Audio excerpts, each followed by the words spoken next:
Hey guys, Holden here, HMOM Fitness. Today I want to talk about a anterior pelvic tilt. Okay, so this is a problem that isn't so much, an issue because it's so severe. It's more of a issue of how prevalent it is in the population. So what an anterior pelvic tilt is basically if you have the pelvis, okay, two pelvic bones, okay, sacrum in the middle, okay, basically an anterior pelvic tilt is simply your pelvis tilting forward, okay. So there's an anterior pelvic tilt, posterior pelvic tilt. Anterior pelvic tilt is probably a little more common because it is formed by the environment we live in. Okay, so if you take it anterior pelvic tilt, so let's talk about what can cause this. So basically, when you're sitting down all day, what happens is your hip flexors become overly active. Okay, so your hip flexors are attached to your lumbar and your iliacus, okay, and attached to your femur. Okay, what it does is if those are basically activated all day from sitting, getting short, they're going to tilt, bring the pelvis forward. Okay, so there's a thing called reciprocal inhibition. So if those are really active, what is going to be turned off is our glutes. Okay, and our glutes are the most powerful muscle in our body. Okay, you think of all Olympic lifting, squatting, all that stuff. All that is driven through a hip thrust, that extension, hip extension. So if the hip flexors are overly active, those glutes are going to turn off. You can try it by just sitting. You can't activate your butt when you're sitting because your hip flexors are on. And so if one is on, the other is off. It's like a bicep curl. If you're doing a bicep curl, your triceps are going to be in a relaxed state. They're not going to be, pushing. If they were, you could never get a curl. So that's one thing, okay? So if our hip flexors are tight, they're going to pull the pelvis because it's attached to that femur there. So basically, the femur is the anchor point, which is pulling from the lumbar and the pelvis forward. Okay.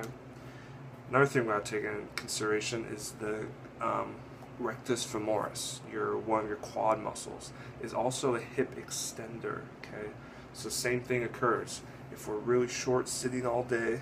Okay, it's gonna bring our pelvis forward because it attaches to the anterior superior iliac spine of your pelvis. So same thing occurs. It's not as dominant as the two other hip flexors, but it is part of that equation. Okay, so we got the hip flexors. Next thing is obviously the glutes. So the glutes are turned off. Okay, and if the glutes are turned off, we can't get into extension.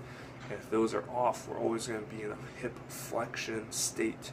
Okay, next thing, if we're in a hip flexion state, our low back muscles become way too active. Okay, because we're pulling forward.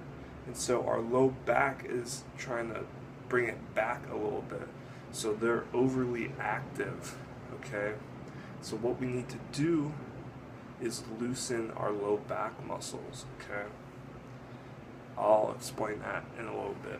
Okay, so the next thing is if we're in an anterior pelvic tilt, if you think of the anterior superior iliac spine, basically the anterior superior part of the hip, that portion is pointed downwards. Okay, so if we think of that means the abdominals, okay, are in a lengthened state. Okay, so what that means is all of our spine stabilizers and basic core strength is turned off because it's lengthened. There's a law that if something is lengthened too much, it's very hard for it to get back into a contracted state. Okay? So, let's do an overview of all this, okay? So you got your hip flexors are too tight from sitting. Okay, the whole main culprit to all of this is sitting down. Okay, sitting, typing, all that is sitting. Okay, so hip flexors are extremely tight. Okay, so the reciprocal of that is the glute. That means the glutes are really weak. Okay, then we got the low back. Low back is really tight. Okay, so reciprocal of that is the abdominals are really weak. Okay, so there's this reciprocal issue going on. Okay, but that makes it easier to solve because we can hammer out certain things. Okay, and then certain problems can occur. Okay, if we're always in that flex position, the next thing that happens is, since our low back is overly active, we begin to round at the shoulders here from typing all day. Okay, we get rounded there, and what that rounded from here means is our head's going to come forward too. That means our anterior hip neck flexors are getting super tight too. So this leads to a whole array of problems. Also, the other thing is if your glutes can't be activated because they're in that flex state, that means our hamstrings become overly active, and a lot of athletes get hamstring tears, and some could argue that that is an issue why ACL tears happen and so forth, because there's this imbalance of muscles that are too active and too tight. Okay, so let's talk about what we can do.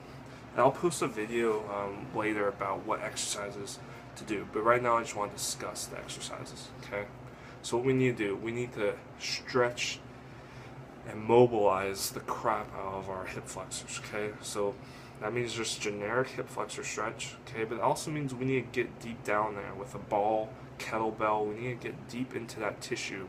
Okay, so stretching is great. That should be something that should always be incorporated into any of your warm-ups. Just, you gotta do hip flexor stretch as much as you can, because we're sitting down all day.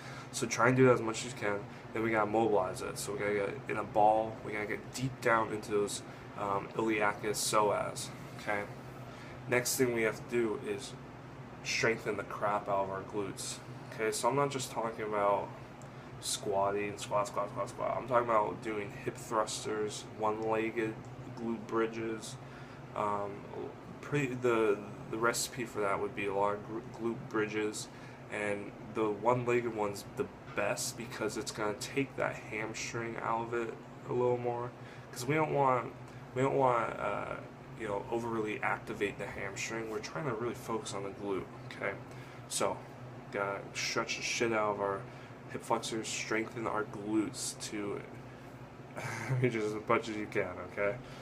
Next thing is we gotta loosen our low back.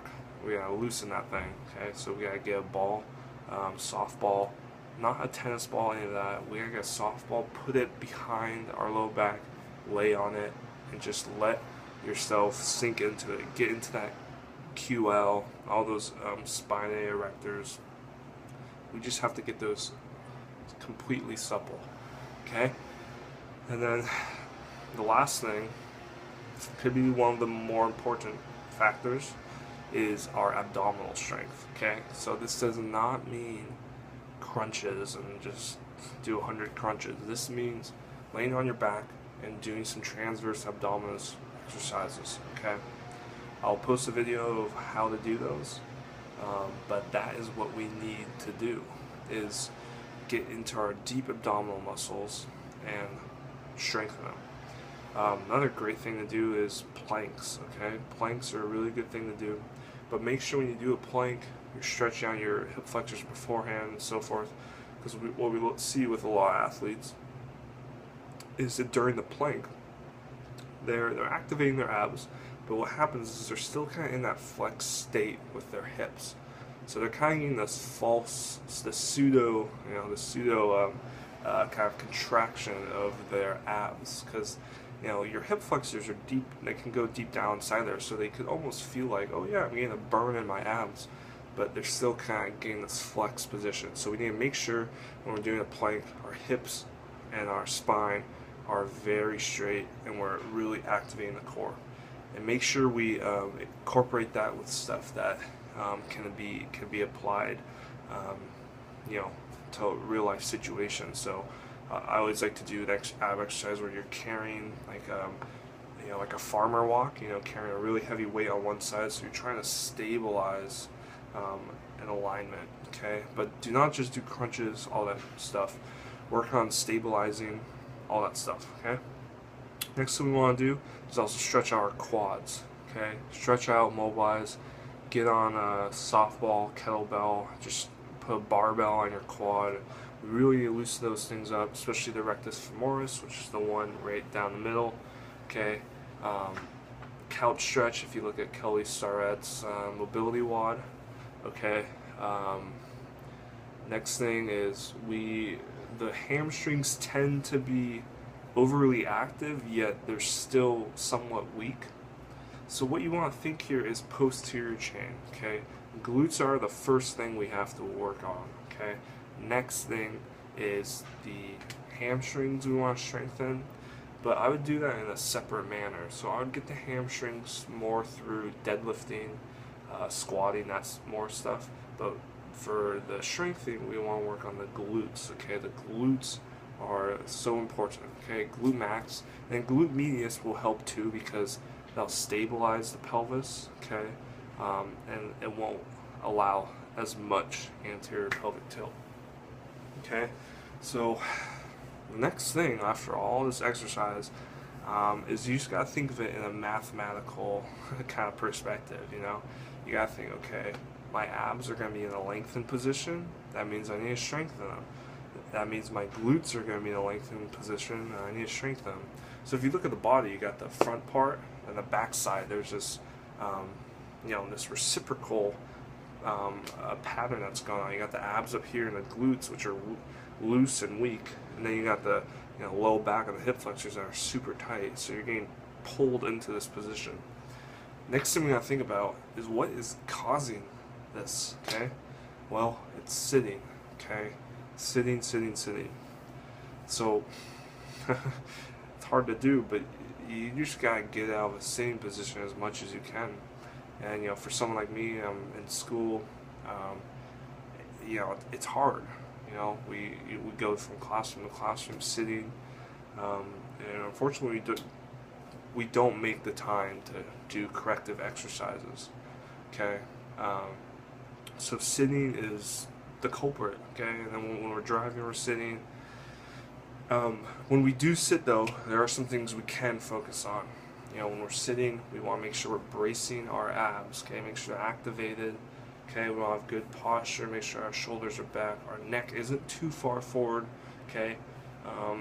Bracing our abs, because if we do brace our abs, that's at least training ourselves to brace our abs, opposed to just, you know, collapsing, okay?